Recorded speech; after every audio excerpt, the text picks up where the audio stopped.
We moved down here to get away from the city. We found a house we couldn't beat the price on. The house only cost $100, which is very low, but we just figured that's what all the houses cost down here.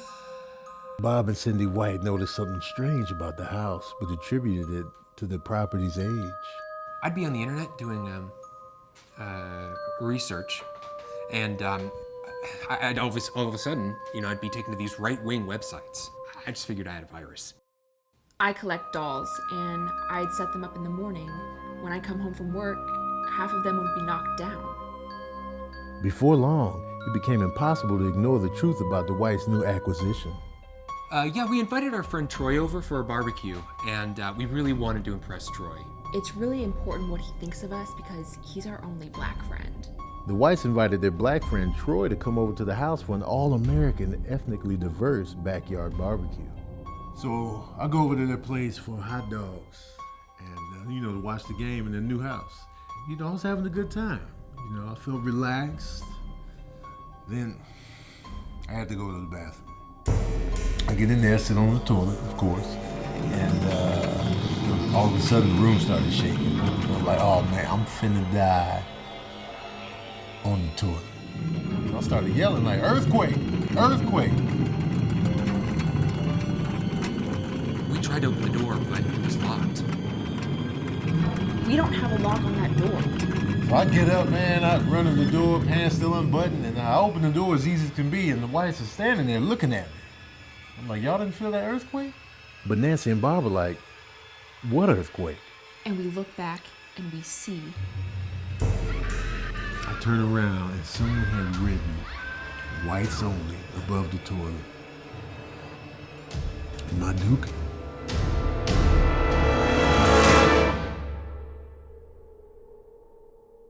We didn't write that, okay?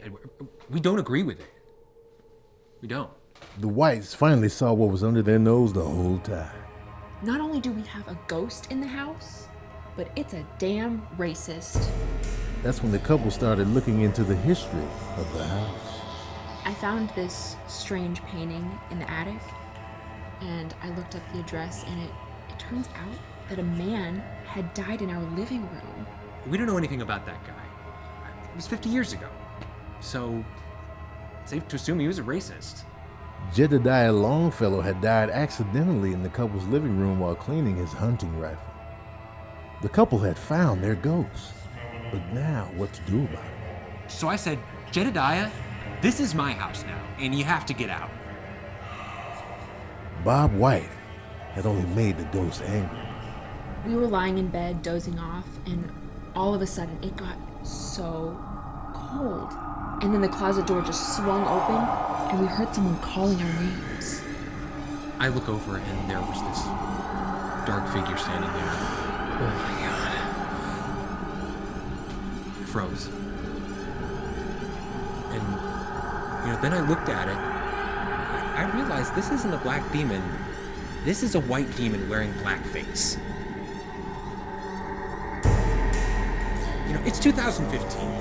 I'm totally open to having a ghost in the family, but I'll be damned if he's gonna be a racist. The couple took action. We bought sage and Book of Prayers. Nothing worked. We almost gave up. All of a sudden, Bob White had an idea.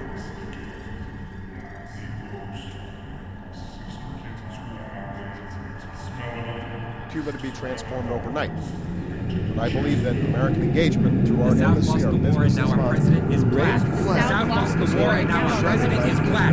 The South lost the war, and now our president is black.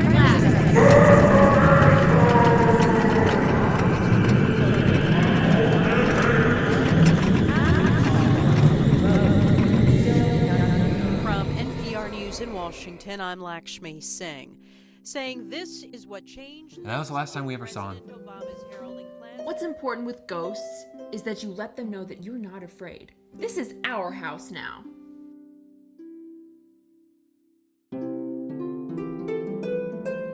So what do you think happened to the ghost? Just some guy that doesn't even have a body. Fuck him.